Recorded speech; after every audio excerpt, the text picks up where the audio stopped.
Adidas stock is down 20% in the last month after the sportswear company was one of the few not to cut ties with Kanye West following a series of anti-Semitic remarks, among other things. This morning, the company finally decided enough was enough.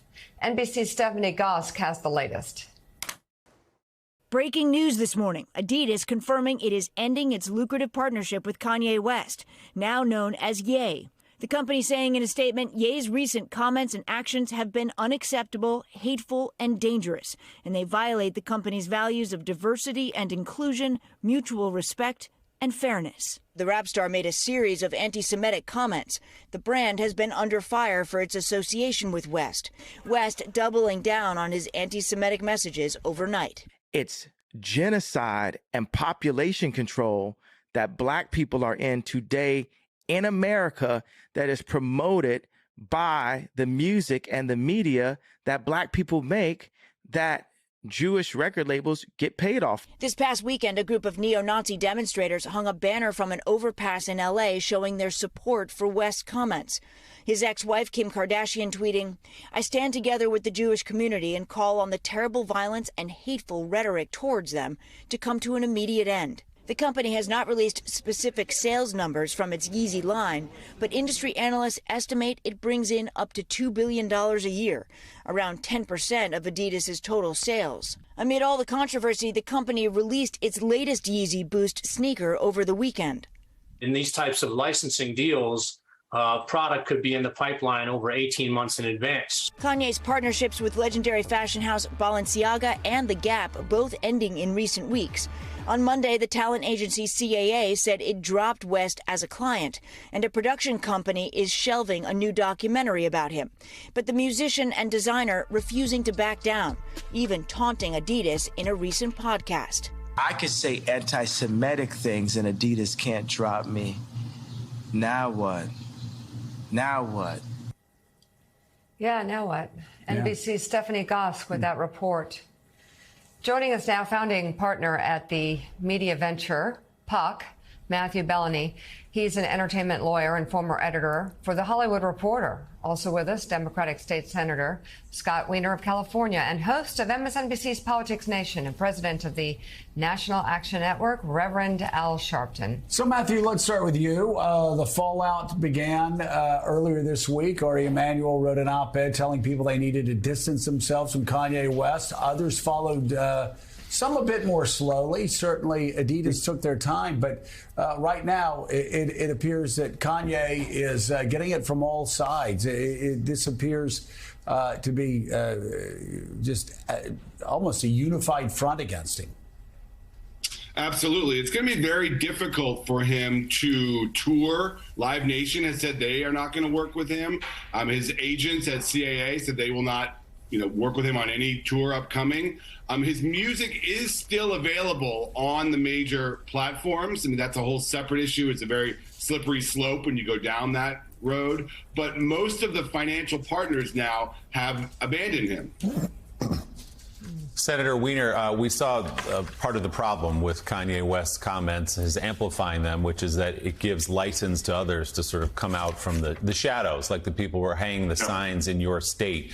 What do you make of Adidas's move here, and how dangerous do you believe it is to have someone as prominent as Kanye West saying these things? Yeah, thank you for having me. I'm glad that Adidas did this. I know it was a big step. They're going to take a big hit to their bottom line, but Adidas did the right thing. And what Kanye did, it's important to acknowledge how harmful and deeply dangerous it is. Yes, it's anti-Semitic, but it's not just anti-Semitic. He literally said he was going to start killing Jews.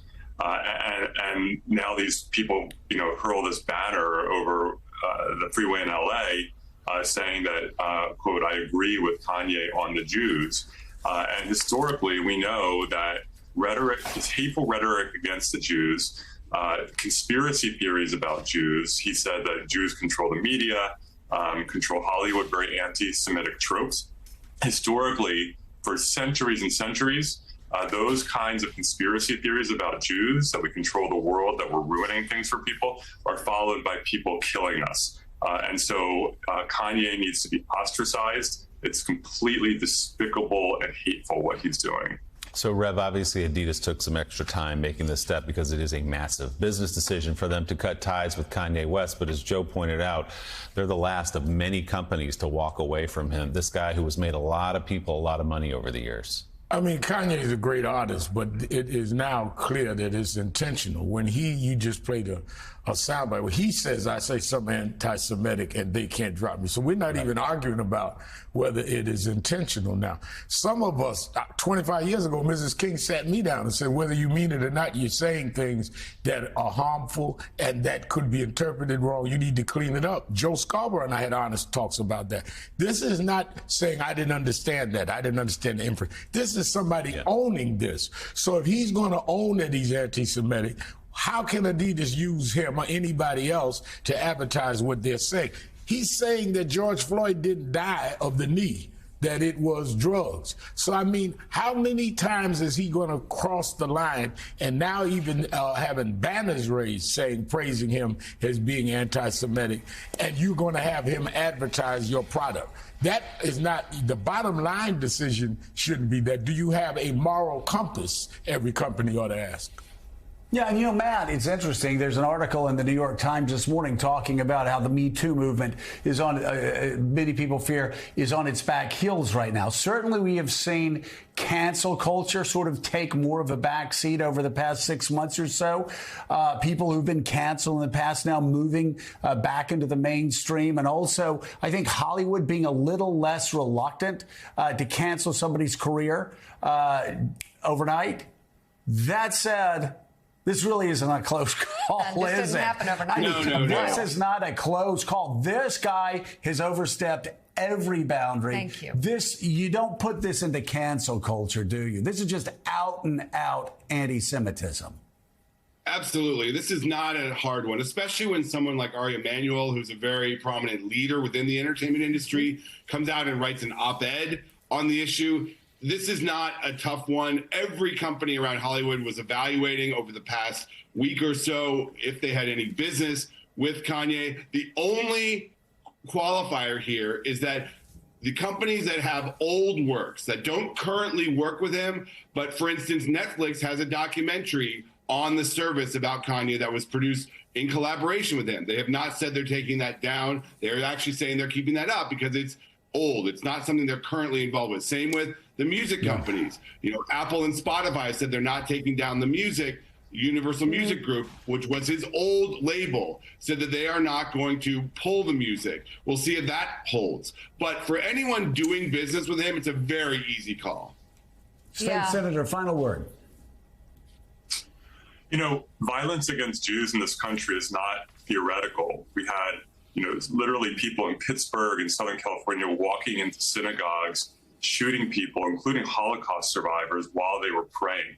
So violence against Jews is real here in this country. It's real around the world. And when you run around saying, I want to start killing Jews, you inspire people. And so this is a strong move, and he needs to be completely ostracized. Thank you all very much. We'll continue this conversation. That does it for us this morning.